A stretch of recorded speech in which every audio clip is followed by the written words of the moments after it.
Hey guys, it's Bina, and today I want to go over my alt character leveling speedrun guide. So basically, this is going to teach you exactly which NPCs you need to talk to, in which chapters, which NPCs you don't have to talk to. So basically, as long as you don't see me talking to an NPC in this video, you don't have to talk to him. You save this first one here in the second area in the Burning Forest. He is going to help you tremendously against the first boss, the Forged Soldier. He's going to freeze him and help you clear it faster. So then you continue through the story, as usual, not talking to any NPC until you get to this point here in the Northern Road. You have this NPC being taken by the bird. You talk to the NPC, go back to town, and here you need to talk to this NPC to finish the quest, and so that you get the passive point reward, right? And then you get to the boss here. You go back to the Keeper's Camp, talk to the two NPCs here again, and then you will be automatically teleported to the next era. So this is the end of chapter 1, and these are the only NPCs you had to talk to. Now, when you get to the last refuge outskirt, as you can see, you talk to the first NPC, and then there are 3 other NPCs that you need to actually go and talk to and save. So you need to go and find all of these guards and talk to them. Alternatively, you could come back here after clearing most of the campaign when you are more powerful, but I highly suggest doing it early on because this will just give you with the loading zone, with the loading times in online mode, which are quite a bit longer, I don't think it's that much of a time loss to do it here. So you continue afterwards, get to the council chambers, talk to the 2 NPCs in town here. He will drop you some idols, and then you continue to the last archive. Here, there's a choice to go to the Urza's Library quest. This quest presents you with an offer of 2 unique items from the NPCs in town. So if your build needs them, feel free to go back to town early and grab them. If not, you can continue to the boss, to the 3 students of Panyon here. So you continue, you be on your way. You will get to the 3 students of Panyon. You kill these students of Panyon, and then you will go back to town. You want to go back to town and talk to the NPC there. So here you can see me fighting these guys, Panyon students. If you can, try to group them all together and AoE them down. But if not, they can be quite annoying if they get separate. So as we go back to town here, you want to talk to this NPC to finish the Urza's Library quest, and then you talk to the other one, and you get to continue in the story. You get to the Ancient Cavern, you get to the Precipice, and then you go to the left side to get to this quest here in the Upper District, which will present you with another point as well. So you kill this elite here, and then you continue again through the story. You will get to this armory stage, you kill the Void Fuse Forge, and then you don't need to talk to any other NPCs. As I said before, if you don't see me talking to an NPC, you don't have to talk to them. You continue again through the story. The Husk of Elder Canyon will be presented to you as a boss fight. Kill it, and then you will be going to the end of time for the first time and being offered a choice of mastery. So you go through the portal, you go up the stairs to the left, and then you talk to this NPC here. He will present you with a choice of a mastery. I select Shaman, and then you go through the portal. That brings you back to the council chambers. You don't have to talk to these NPCs here. I just did talk to them because they gave me quite a bit of XP, and I wanted to get my Stormcrows as high as possible in experience. Once you get to the cultist camp, no NPCs that you need to talk to. There are 2 quests that you need to do. One is down and one is up. I usually start with the one in the well-ridden docks at the bottom because it's a little bit easier than the one at the top. And then also the one at the top is a very, very dangerous area, which I actually skip with my Stormcrows. So you get to this area here, you interact with the little book here, and then you can go back to town and go do the next quest. So once you go up here, this area is very dangerous for the early game. One of the most dangerous areas. Thankfully, I can skip it entirely with the Primalist with the teleport on Stormcrows. Then you get to the Wellrun Undercity. Here, there are 3 of these soul repository that you want to kill. This is part of the quest here. This is a mandatory quest. So you kill these 3 mandatory soul repository, and then you go talk to the skeleton again and go back to town. Once you are back in town, you go to the right, you talk to this NPC, and go to the next area. You continue forward until you get to the Void Amalgamation, kill the Void Amalgamation, and be on your way. And then you go to the Emperor's Remain in the end of the ruin. as you continue through the story, and then you will kill this boss. You will kill this boss, and then that will bring you back to the end of time again. You grab the shard there, go to the end of time, and then you can continue forward until you get to the Souls Warden Road. This is an area where this is a mandatory quest, which the road is blocked. You have to kill a couple of monsters, and then you can continue again. Again, no NPC to talk to until you get to Admiral Harton. Now, once he's dead, you continue until you get to Majelka. Majelka, there are 3 NPCs that you also need to talk to here. One was the one presented here. The other one, there's another quest that you could possibly do, is the one completely south. Kill an elite and you talk to the NPC, and he will give you a passive point. I just did not do it because I am grabbing that point in chapter 9 instead. But if you do want to do it, you can grab it here. Like, there's a couple of choices that you can do in which quest that you actually want to complete. But this is my choice of quest. Arguably, this one would not take very, very long to do either way, but I decided to just grab it in chapter 9 instead. So here in the Sapphire Quarter, you just continue until you get to the little mini boss fight. And then after killing it, you can go to the room in the back.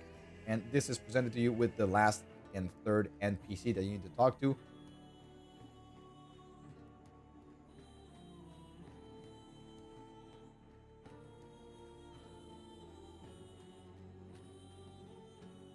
So this is the end of the campaign, basically, for now.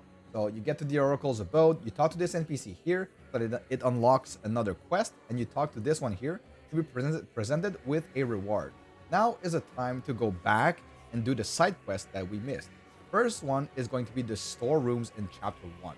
You want to do this quest to get the passive point, and this one, you kill this little, the forged soldier here, you grab the thing up top, and then you talk to the NPC, which is just outside here, and he will present you with a passive point. And then there's another one here in the Shattered Valley. Shattered Valley, there are 2 ones, okay? There's one up top, which is basically just walk a long way, and then you get 2 passive points, basically free, just from grabbing the book. And then there's another one, which is the Ancient Hunt, which is south of the waypoint. And that one is kill a dragon, and then you go back to town, and then you get another point. Right? Then I go back to the Risen Lake. In the Risen Lake, there is a quest in the Corrupted Lake, which also presents you with a passive reward. Here, kill the Prophet of Ruin, and then there will be another boss that spawns. Kill this one, and then you are immediately rewarded with the passive and idle reward. Then for our last quest that we're going to do, it's going to be the Shining Cove. Shining Cove is the one that is just before the Temporal Sanctum. It's the area just before the Temporal Sanctum dungeon. So as you are here, you kill this rare, and you grab the little tablet at the top. And I suggest grabbing the waypoint for the Temporal Sanctum dungeon right here. That it's already done, and you're right next to it anyway. So you go back to the Oracle's Abode, you talk to this NPC, and she will give you your reward. So after this, you start doing monoliths until you're level 50-ish, 55. Eventually, you will find a Temporal Sanctum key. You go to the Temporal Sanctum, you complete it, and then after you kill the Chronomancer Julra, you will be presented with the choice to upgrade a unique item and infuse it with an exalted item to make a legendary. So what this does is Julra will always drop a unique with LP, and she will always drop an exalted item to infuse into that unique to make it legendary. That means that there is no way that you cannot do this, and as you do this, this unlocks the door behind Chronomancer Julra. And then what this does is this brings you directly to chapter 9. So this is kind of like a way to skip a certain portion of the campaign. So as we know, we stopped in the Oracle's Abode. Here you see me making my legendary and going in the back, and I end up directly in chapter 9. This is where you are going to get your faction. This is where you're going to finish up your idols and passive reward. So as you can see here, we do most of the quests, but not all of them. So we grab here, we talk to this NPC, kill this mini boss, and then continue on our way. So basically, from this point on, we pretty much do all the side quests that are presented to us, and that will give us actually enough idle slots and enough passive points to have 15 out of 15 and 8 out of 8, and then kill Majasa to get the +1 all attributes. She also gives you +1 passive point. And yeah, that is pretty much how you do it to speedrun the entire campaign very, very fast. With well, this is like a good strategy for an alt character or for a second character, but you can certainly do this with your first character as you start the new cycle that is coming February 21st. If you are a veteran of Last Epoch, these are the only quests that you actually need to do in order to get 15 out of 15 and 8 out of 8 to get all of your idle and passive slots. So yeah, that is pretty much it, guys. Just blasting here with totems. I've had a great time. I had a great time here. I am actually going for a run to get to level 100. Basically, I'm trying to calculate how much time this will take, because for February 21st, I am planning on going full blast ahead and trying to get level 100 on day 1. So I need to be able to do this in under 24 hours. Here in Magical Slums, there's only one place that you, well, there's two places you need to go. To the very top right here, and then the options that the NPC presents you, it's the first option and then the second one, right? Because you could get tempted into just clicking very, very fast, but you will spend more gold if you do so. And then you go to the bottom here, the Magical Slums, you kill this little enemy there, and then you go back to town, and see, go to the left, get to the Oasis.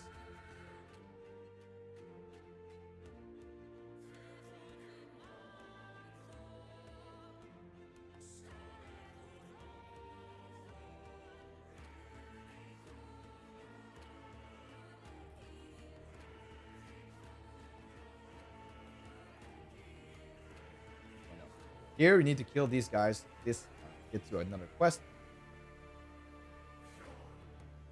Then this NPC is very important. We will come back to this NPC to grab our final idle slot reward. Again, we go to the left, completing all the side quests here. This is going to provide us with all of the points that we need. Killing the Crystal Lotus.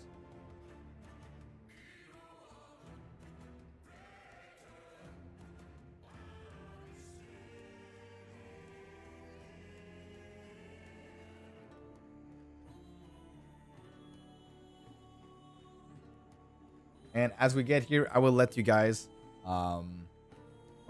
enjoy the rest of the run.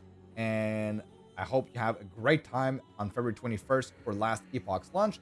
And I hope this helps you understand how to go fast and how to grab all of your passive and idle slots in a speed running way. There is another way where you could get to a little bit further in the story and still get all passive and idles without doing the skip to chapter 9.